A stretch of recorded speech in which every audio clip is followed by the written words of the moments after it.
Bikin kroket tempe dengan modal Rp7.000 buat makan seharian. Nah, untuk uangnya tadi aku beliin tempe ini 2 biji harganya Rp4.000. Sama berikutnya aku beliin telur ini 2 butir harganya Rp3.000. Selanjutnya tempe yang udah aku cuci bersih ini aku kukus dulu kurang lebih selama 10 menit. Nah, kalau tempenya udah matang baru tempenya ini diangkat. Selagi tempenya masih hangat, tempenya ini mau aku haluskan dulu ya. Untuk bikin kroket tempe, ini aku pakai Miko 5-in-1 chopper. Nah, chopper ini desainnya itu elegan dan estetik dengan sentuhan rose gold. Selain itu, chopper Miko ini low watt ya, wattnya cuma 250 watt aja. Produk Miko 5-in-1 chopper ini mempunyai beberapa multifungsi. Fungsi yang pertama adalah chopper untuk menggiling daging di maksimal 300 gram. Untuk bagian chopper ini aku gunakan untuk menggiling tempe untuk bikin kroket ya. Berikutnya fungsi yang kedua adalah blender untuk ngeblend jus buah dan sayuran. Untuk bagian blender ini aku gunakan untuk bikin jus buah semangka. Nah, ini jus buahnya itu tanpa aku tambahin gula ya, dan sedikit air aja. Dan ini dia jus buah semangkanya itu langsung aku blender. Dan cuma butuh beberapa detik aja jus buah semangkanya ini udah jadi. Dan ini tanpa disaring lagi ya teman-teman, karena hasilnya tuh udah halus kayak gini. Selain itu, untuk bagian blender buah ini juga bisa digunakan untuk tumbler kayak gini ya teman-teman. Untuk fungsi yang ketiga adalah grinder, yaitu untuk mencacah bumbu-bumbu kering atau biji-bijian.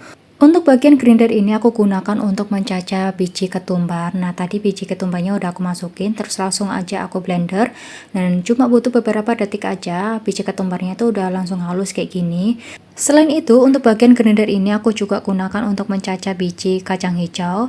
Dan ini dia biji kacang hijaunya udah langsung halus kayak gini. Berikutnya, untuk fungsi yang keempat adalah garlic peeler, yaitu untuk mengupas bawang putih.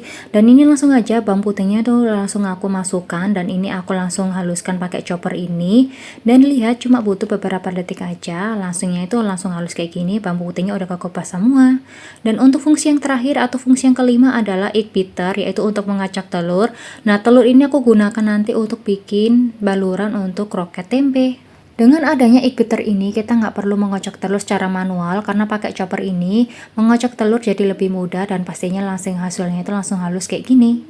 Dan untuk kaca Miko 5-in-1 chopper ini pastinya antibakteri, anti bau. Selain itu, untuk chopper ini juga ada fitur termostat, alatnya otomatis istirahat kalau lagi overheat. Kalau mata pisau Miko 5-in-1 chopper ini yaitu berbahan titanium alloy, jadi untuk giling daging hasilnya itu bakal lebih fresh. Untuk all produk Miko 5-in-1 chopper ini berbahan titanium, baby food grade, dan BPA free ya teman-teman. Dan lanjut ke masakan, tempenya ini aku tambahin bumbu-bumbu yang udah aku tulis ya, baru nanti tempenya tuh dihaluskan. Setelah dihaluskan, tempenya ini aku bentuk seperti kroket, baru dimasukin ke tepung panir sama telur.